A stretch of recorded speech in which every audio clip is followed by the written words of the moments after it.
திரும்பிப்பார் படம் பார்த்தேன். திருப்பியும் அந்த பார்க்க தூண்டி இருக்கிற படம் திரும்பிப்பார் படம். கலைஞர் வசனம் எழுதி திரும்பிப்பார் என்ற ஒரு படம் திரைக்கு வந்தது அந்த நாளில். இந்த நாளில் இன்றைக்கு வந்திருக்கிற திரும்பிப்பார் படம் ஒரு திகிலும் விறுவிறுப்பும் நிறைந்த காட்சிகள் உள்ளடக்கிய படம். ஒருமுறை பார்த்தால் திருப்பியும் பார்க்க வேண்டும் என்று நம்மை தூண்ட வைக்கிற படம். அதனுடைய தயாரிப்பாளர் நண்பர் கிரி அவர்கள் இந்த படத்தில் நடித்திருக்கிறார்கள். தமிழ் திரையுலகத்திற்கு கிரி என்கிற ஒரு கெத்தான வில்லன் கிடைத்து விட்டார். அவரை நான் அறிமுகம் செய்கிறேன். அதுல நானும் நண்பர், என்னுடைய நீண்டகால நண்பர் அரும்பாக்கம் NS விஜயனும் இந்த படத்தில் பங்கெடுத்திருக்கிறோம். ஒரு பொழுதுபோக்கி மகிழ்வதற்காக மட்டுமல்ல, நவீன சினிமாவில் தடம் பதிக்கிற சினிமாவாக திரும்பிப்பார் படம் இடம்பெறும். நானும் என்னுடைய ஆரியர் தம்பி முதுவேல் சுப்பிரமணியனும் பழனியும் இந்த படத்தை பார்த்து பரவசமடைந்தோம். இதற்கு உங்களை போன்ற வலைத்தளத்தில் இருக்கிறவர்கள் கொஞ்சம் இந்த படத்திற்கு முகம் தந்தால், முகவரி தந்தால், திரும்பிப்பார் படம் தமிழ்நாட்டு திரைப்பட உலகத்தில் எல்லோரையும் திரும்பி பார்க்க வைத்த படமாக இடம்பெறும் என்கிற நம்பிக்கை எனக்கு இருக்கிறது. ஆகவே இதற்கு நீங்கள் வெளிச்சம் தர வேண்டும் என்று உங்களை கேட்டுக்கொள்கிறேன். ரொம்ப நல்லா இருக்குங்க, ரொம்ப சூப்பராக இருக்கு. சஸ்பென்ஸ் த்ரில்லரா நல்லா இருக்கு. ஸ்கிரீன் பிளே நல்லா இருக்குங்க. மியூசிக் சூப்பராக இருக்கு.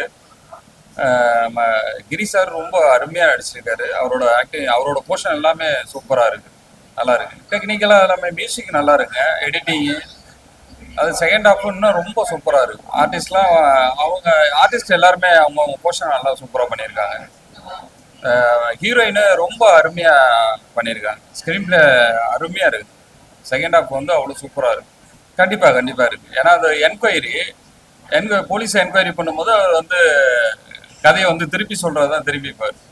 ரொம்ப அருமையாக இருக்குது.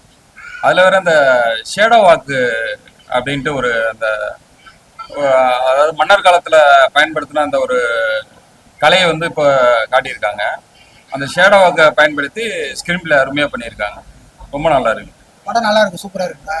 படத்தில் வந்து மெயினாக ஒரு வந்து ஷேடோ வாக் ஒன்று சொல்லியிருக்காங்க. அது நல்லா இருக்கு. அதில் மெயினாக வந்து ரித்திக்கு வந்து என்ன சொல்லியிருக்காரு அப்படின்னா, அவர் சொல்கிறது தான் கதையை திரும்பிப்பார் அப்படின்னு சொல்லி தான் கதை நல்லா இருக்குது. ஷேடோ வாக் பற்றி நல்லா சூப்பராக சொல்லியிருக்காங்க. இன்னும் சொல்ல போனா கிரியா எல்லாம் சூப்பரா நடிச்சிருக்காங்க. படம் வந்து ஸ்டார்டிங்ல வந்து ஃபுல்லா காமெடியா தான் போச்சு. செகண்ட் ஹாஃப்ல தான் வந்து thriller plus twist and turns எல்லாமே நல்லா இருந்துச்சு. நம்ம வந்து கொஞ்சம் கூட ப்ரெடிக்ட் பண்ற முடியாத அளவுக்கு வந்து நம்ம கூட இருக்கவங்களே வந்து நம்ம எப்படி பனிஷ் நம் கூட இருக்கவங்க எப்படி நம்மள அஃபெக்ட் பண்றாங்க, இல்ல அவங்களோட அன்பு வந்து உண்மையா பொய்யான்றதெல்லாம் புரிஞ்சுக்க முடியும். ஸ்டோரியோட கோர் பாயிண்ட் என்னன்னா ட்ரக்ஸ் யூசேஜ். யங் ஜென்ரேஷன் வந்து ட்ரக்ஸ் யூசேஜ், அதனால சைக்காட்டிக்கா எப்படி அஃபெக்ட் ஆகுறாங்க, ஸோ அதெல்லாம் எப்படி தவிர்க்கலான்றத பார்க்கலாம்.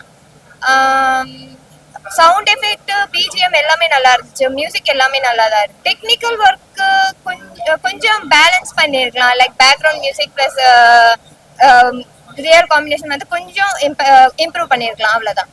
படத்தோட பேருக்கும் நிறையவே சம்பந்தம் இருக்கும். இதுல வந்து நியூ ஸ்கில் வந்து அவங்க இன்ட்ரோடியூஸ் பண்ணிருப்பாங்க. நம்ம ஆதி காலத்துல பயன்படுத்தின ஸ்கில் வந்து இன்ட்ரோடியூஸ் பண்ணிருப்பாங்க. ஸோ கண்டிப்பா மேட்ச் ஆகும். சில்ட்ரன்ஸை விட யங் ஜென்ரேஷன் பிளஸ் ஃபேமிலி வந்து பார்க்கலாம். படம் சூப்பரா இருக்கு. நல்லா பண்ணியிருக்காங்க. படம் எக்ஸலண்டா பண்ணியிருக்காங்க. எக்ஸ்பெக்ட் பண்ணதோட நல்லா இருக்குது. நல்ல ஒரு ஃபாஸ்ட்டாக மூவ் ஆகுது படம். கிறிஸ்பிளே நல்லா ஃபாஸ்ட்டாக மூவ் ஆகுது. ஸ்க்ரீன் பிளே நல்லா பண்ணியிருக்காங்க. எஸ்பெஷலி டேரக்டர் நல்லா ஹார்ட் ஒர்க் பண்ணியிருக்காரு. ஆக்சுவலி மியூசிக் சூப்பராக இருக்குது. எல்லாருமே நல்லா நடிச்சிருக்காங்க. கடைசி வரைக்கும் நல்லாவே சூப்பராக போச்சு. ஏன்னா அன்எக்ஸ்பெக்டடாக யார் பண்ணியிருப்பாது அப்படின்ற மாதிரி ஒரு edge of the seat thriller மாதிரியே போச்சு. நல்லா சூப்பராக போச்சு. எல்லாருமே நல்லா பண்ணியிருக்காங்க. சூப்பராக போச்சு. டெக்னிக்கலாக சூப்பராக இருக்குது. ஆக்சுவலி கேமரா நல்லா பண்ணியிருக்காங்க. மியூசிக் நல்லா இருக்குது. நல்லா எடிட்டிங்கும் நல்லா ஃபாஸ்ட்டாக கட் பண்ணியிருக்காங்க. ஸோ படம் எஸ்பெஷலி அதுதான், அந்த ஒரு ரொம்ப நேரம் லெங்க்த்தாக போகாமல் ஒரு ஒரு 1 hour 45 minutes 2 hours படம் சூப்பரா அந்த ஒரு கிறிஸ்பியா முடிச்சிட்டாங்க. நல்லா சாங்ஸ் பிஜிஎம் சூப்பரா இருக்குது. 2 சாங்குமே எக்ஸலண்டா பண்ணிருக்காங்க. நல்லா ஒர்க். அது மாதிரி மாண்டேஜ் சாங் நல்லா ஒர்க் பண்ணிருக்காங்க. அதாவது மியூசிக் சூப்பரா இருக்கு. எஸ்பெஷலி நல்ல மியூசிக் ஆர்ஆர் நல்லா பண்ணிருக்காங்க. பிஜிஎம் சூப்பரா பண்ணிருக்காங்க. இது எல்லா விதமான ஆடியன்ஸ் பார்க்கலாம் ஆக்சுவலி. ஏன்னா இது வந்து ஒன்றும் பெருசா அதுல வந்து ஏக்கு உண்டான எதுவும் இல்லை. நல்ல எல்லாமே பார்க்கக்கூடிய படம் தான். எல்லாமே ரசிப்பாங்க. நல்லாவே சூப்பரா இருக்கு. எல்லாமே ரசிப்பாங்க. கண்டிப்பா ரசிப்பாங்க. ஏன்னா ஒரு த்ரில்லிங்கா போகுது. அதனால கொஞ்சம் எல்லாமே ரசிப்பாங்க. திரும்பிப்பான்ற படத்துக்கு இதுக்கு டைட்டில் இருக்கு. ஏன்னா இந்த ஷேடோ வாக்ன்றதே ஒரு புது கான்செப்ட் இல்லை. இது வரைக்கும் பண்ணது இல்லை. ஸோ இது வந்து நல்லாவே பண்ணியிருக்காங்க. அந்த ஷேடோ வாக் கான்செப்டை நல்லா பண்ணியிருக்காங்க. சூப்பரா போயிருக்கு.